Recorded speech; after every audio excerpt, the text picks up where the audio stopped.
नमस्कार दोस्तों। आज हम एक नई किताब शुरू करने जा रहे हैं जिस किताब का नाम है शिव सूत्र, जिसकी व्याख्या ओशो ने की है। तो आइए हम शुरू करते हैं। जीवन सत्य की खोज दो मार्गों से हो सकती है। एक पुरुष का मार्ग है, आक्रमण का, हिंसा का, छीन झपट का। एक स्त्री का मार्ग है, समर्पण का, प्रतिक्रमण का। विज्ञान पुरुष का मार्ग है, विज्ञान आक्रमण है। धर्म स्त्री का मार्ग है, धर्म नमन है। इसे बहुत ठीक से समझ लें।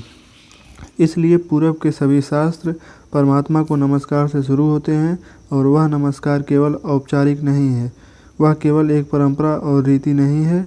वह नमस्कार इंगित है कि मार्ग समर्पण का है, और जो विनम्र है केवल वे ही उपलब्ध हो सकेंगे, और जो आक्रामक हैं, अहंकार से भरे हैं, जो सत्य को भी छीन झपट करके पाना चाहते हैं, जो सत्य के भी मालिक होने की आकांक्षा रखते हैं, जो परमात्मा के द्वार पर एक सैनिक की भांति पहुँचे हैं विजय करने, वे हार जाएंगे। वे क्षुद्र को भला छीन झपट लें, विराट उनका ना हो सकेगा। वे व्यर्थ को भला लूट कर घर ले आएं, लेकिन जो सार्थक है वह उनकी लूट का हिस्सा ना बनेगा।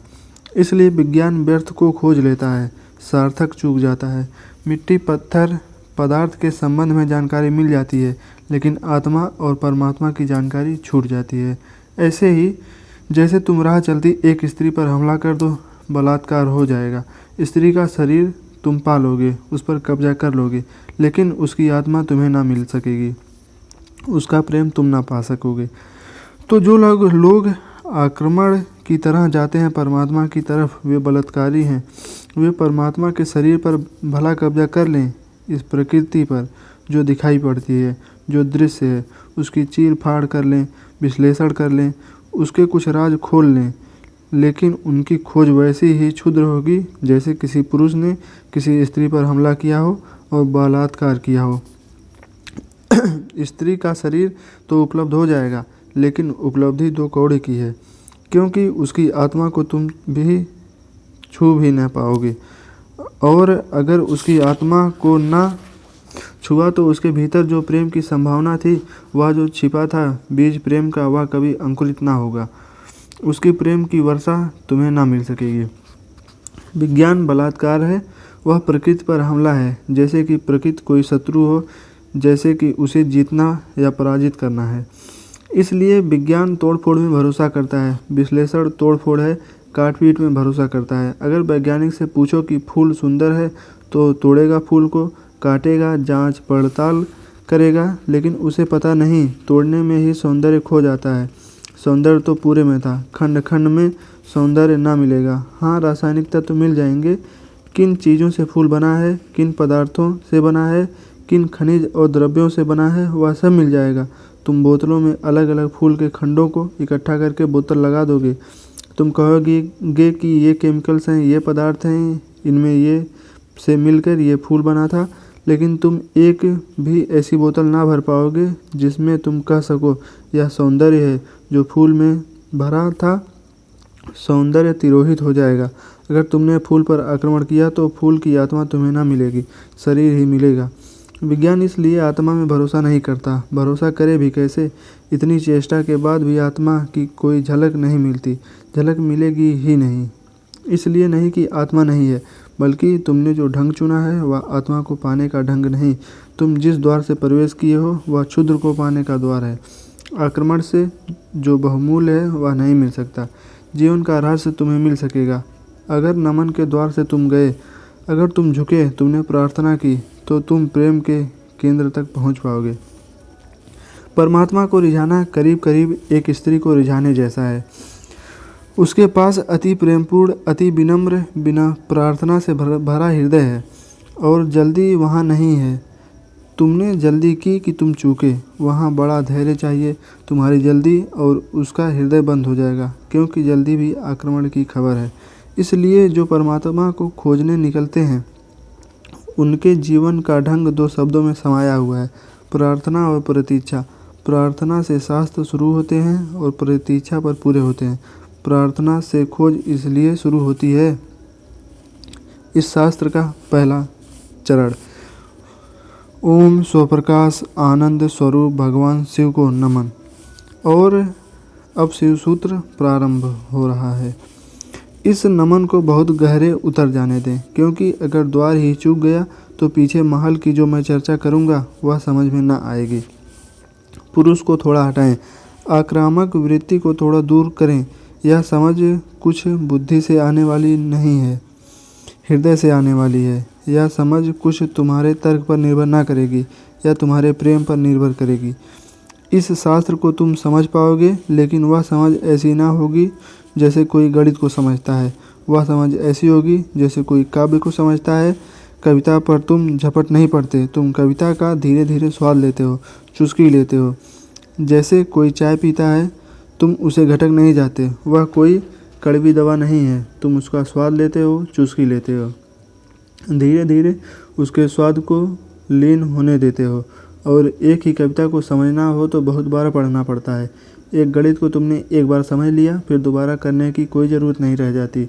गणित समाप्त हो गया। कविता कभी समाप्त नहीं होती, क्योंकि हृदय का कोई और छोर नहीं है, और तुम जितना ही प्रेम करते हो उतना ही उद्घाटित होता है। इसलिए पूरब में हम शास्त्र का अध्ययन नहीं करते, हम शास्त्र का पाठ करते हैं।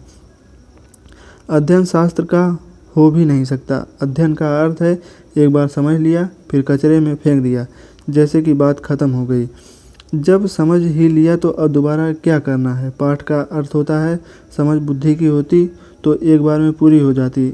इसकी तो चुस्कियाँ बार बार लेनी पड़ेंगी। इसे तो जाने अनजाने में ना मालूम कितनी बार दोहराना पड़ेगा। इसे बहुत से भाव क्षणों में, बहुत सी मनोदशाओं में, कभी सुबह जब सूरज उगता है तब, कभी रात जब सब अंधकार हो जाता है तब, कभी मन जब प्रफुल्लित होता है तब, और कभी मन जब उदासी से भरा होता है तब, विभिन्न चित्त की दशाओं में, विभिन्न मनोक्षणों में इसमें उतरना होगा। तब इसकी सभी पहलू धीरे धीरे प्रकट होंगे। फिर भी तुम इसे चुकता ना कर पाओगे। कोई शास्त्र कभी चुकता नहीं। जितना ही तुम पाओगे कि खोज लिया, उतना ही तुम पाओगे कि खोज के लिए और भी ज़्यादा बाकी रह गया। जितने तुम गहरे उतरोगे, पाओगे गहराई बढ़ती चली जाती है। शास्त्र को कभी पाठी चुका ही नहीं पाता। पाठ का मतलब ही यही है कि बार बार, बहुत बार। पश्चिम इस बात को समझ भी नहीं पाता। उनकी पकड़ के बाहर है कि लोग गीता को हजारों सालों से क्यों पढ़ रहे हैं, और एक ही आदमी रोज़ सुबह उठकर गीता पढ़ लेता है। पागल हो गया है। उनको ख्याल में नहीं है कि पाठ की प्रक्रिया हृदय में उतारने की प्रक्रिया है। उसका समझ से बहुत वास्ता नहीं है, स्वाद से वास्ता है। तर्क और गणित और हिसाब से उसका कोई संबंध नहीं है। उसका संबंध तो अपने हृदय को और उसके बीच की जो दूरी है उसको मिटाने से है। धीरे धीरे हम इतने लीन हो जाएं उसमें कि पाठी और पाठ एक हो जाए, पता ही ना चले कि कौन गीता है और कौन गीता का पाठी। ऐसे भाव से जो चले, यह स्त्री का भाव है, यह समर्पण की धारा है। इसे ख्याल में ले लेना। नमन से हम चले तो शिव के सूत्र समझ में आ सकेंगे। उन्हें तुम अपने में उतरने देना, और जल्दी निर्णय की मत करना कि वे ठीक हैं या गलत हैं, क्योंकि सूत्रों के संबंध में एक बात ख्याल रख लेना तुम्हारे ऊपर निर्भर नहीं है तय करना कि वे ठीक हैं या गलत हैं। तुम निर्णय कर भी कैसे पाओगे? जो अंधेरे में खड़ा है वह प्रकाश के संबंध में क्या निर्णय करेगा? और जिसने कभी स्वास्थ्य नहीं जाना, जो रोग की सैयब से ही बंधा है, उसे स्वास्थ्य की परिभाषा कैसे समझ में आएगी? जिसने कभी प्रेम की स्फुरणा नहीं पहचानी और जो जीवन भर घृणा, ईर्ष्या और द्वेष में जिया है, वह प्रेम की कविता तो पढ़ सकता है, क्योंकि शब्द उसकी समझ में आ जाएंगे, लेकिन शब्दों में जो छिपा है वह द्वार तो उसके लिए बंद ही रहेगा। इसलिए तुम निर्णय मत करना कि क्या ठीक है क्या गलत। तुम सिर्फ पीना, समझना भी नहीं कहता हूँ। तुम सिर्फ पीना, तुम सिर्फ स्वाद में उतरना, और अगर वह स्वाद तुम्हारे भीतर रहस्य के लोग खोलने लगे, और वह स्वाद अगर तुम्हारे भीतर नई सुगंध को जन्म दे, और तुम पाओ कि क्षण भर को भी सही तुम्हारे दुर्गंध का व्यक्तित्व विलीन हो गया है। तुम्हारे भीतर कोई फूल खिला है और तुम सुगंधित हुए हो। क्षण भर को भी तुम पाओ कि तुम अंधकार नहीं हो, कोई दिया जल गया, एक झलक मिली जैसे अंधेरे में बिजली कौंध गई हो। उसी से समझ में आएगी, तुम्हारे समझने से नहीं। तुम्हारे अनुभव की झलक से समझ आएगी, इसलिए तुम विनम्र रहना। दूसरी बात, सूत्र का अर्थ होता है संक्षिप्त से संक्षिप्त, सारभूत, टेलीग्राफिक। वहाँ एक एक शब्द अत्यंत घना है। विस्तार नहीं होता सूत्र में, घनत्व होता है। लंबा नहीं होता सूत्र, बड़ा छोटा होता है। जैसे छोटा सा बीज होता है, उसमें सारा वृक्ष समाया होता है। जैसे बीज है, ऐसा पहला सूत्र है। बीज में तुम वृक्ष को देख भी नहीं सकते। देखना भी चाहोगे तो बीज में तुम वृक्ष को पाओगे नहीं, क्योंकि उसके लिए बड़ी गहरी आंखें चाहिए। जो बीज में वृक्ष को देख ले, जो वर्तमान में भविष्य को देख ले, जो आज में कल को देख ले, जो दृश्य से अदृश्य को खोज ले, बड़ी पैनी आंखें चाहिए। वैसी पैनी आंखें तुम्हारे पास अभी नहीं हैं। अभी तो तुम्हें बीज ही बीज दिखाई पड़ेगा। वृक्ष को देखना हो तो बीज को तुम्हें बोना पड़ेगा, और कोई रास्ता तुम्हारे पास देखने का नहीं है। और जब बीज टूटेगा ज़मीन में और वृक्ष अंकुरित होगा, तभी तुम पहचान पाओगे। ये सूत्र बीज है, इन्हें तुम्हें अपने हृदय में बोना होगा। तुम अभी निर्णय मत करना, क्योंकि अभी तुमने अगर बीज पर निर्णय लिया तो तुम इसे फेंक ही दोगे। कचरा कूड़ा मालूम पड़ेगा तुम्हें। बीज में कंकड़ पत्थर में कोई ज़्यादा फर्क नहीं है। कभी कभी तो कंकड़ पत्थर ज़्यादा चमकीले, रंगीन, खूबसूरत, कीमती होते हैं, लेकिन बीज और कीमती से कीमती कोहिनूर में भी एक फ़र्क है कि तुम कोहिनूर को बो दो तो उसमें से कुछ पैदा ना होगा।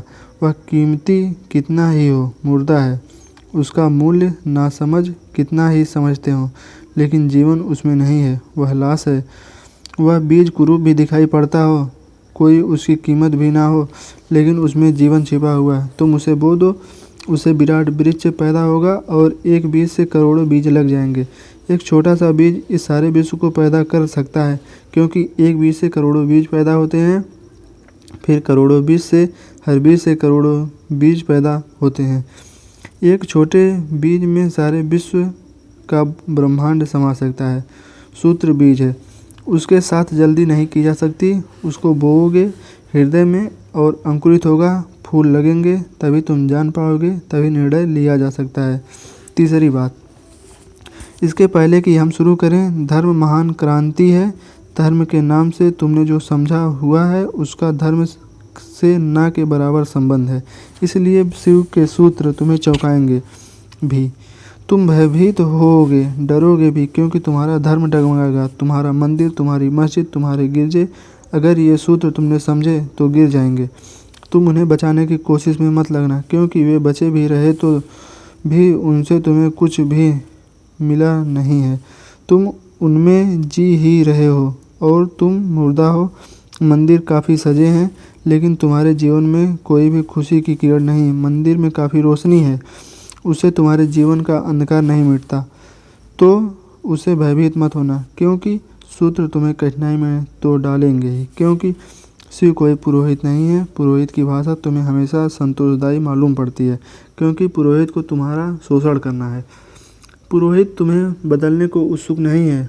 तुम जैसे हो ऐसे ही रहो, इसी में उसका लाभ है। तुम जैसे हो, रुग्ण, बीमार, ऐसे ही रहो, इसी में उसका व्यवसाय है। मैंने सुना है एक डॉक्टर ने अपने लड़के को पढ़ाया, पढ़ लिख कर घर आया। पिता ने कभी छुट्टी भी ना ली थी, तो उसने कहा कि अब तू मेरे कारोबार को संभाल और मैं 3 महीने विश्राम कर लूँ। जीवन भर सिर्फ मैंने कमाया है और कभी विश्राम नहीं लिया। वह विश्व की यात्रा पर निकल गया। 3 महीने बाद लौटा तो उसने अपने लड़के से पूछा कि सब ठीक चल रहा है। उसके लड़के ने कहा कि बिल्कुल ठीक चल रहा है। आप हैरान होंगे कि जिन मरीजों को आप जीवन भर में ठीक ना कर पाए, उनको मैंने 3 महीने में ठीक कर दिया। पिता ने सिर ठोंक लिया। उसने कहा, मूढ़, वही हमारा व्यवसाय था। क्या मैं उनको ठीक नहीं कर सकता था? तेरी पढ़ाई कहाँ से आती थी? उन्हीं पर आधार था। और भी बच्चे पढ़ लिख लेते, तूने सब खराब कर दिया। पुरोहित, तुम जैसे हो, रूढ़ बीमार तुम्हें वैसा ही चाहता है। उस पर ही उसका व्यवसाय है। शिव कोई पुरोहित नहीं है। शिव तीर्थंकर हैं, शिव अवतार हैं, शिव क्रांति दृष्टा हैं, पैगंबर हैं। वे जो भी कहेंगे वह आग है। अगर तुम जलने को तैयार हो तो ही उनके पास आना। अगर तुम मिटने को तैयार हो तो ही उनके निमंत्रण को स्वीकार करना, क्योंकि तुम मिटोगे तो ही नए का जन्म होगा। तुम्हारी राख पर ही नए जीवन की शुरुआत है। इन बातों को ख्याल में रखकर एक एक सूत्र को समझने की कोशिश करें।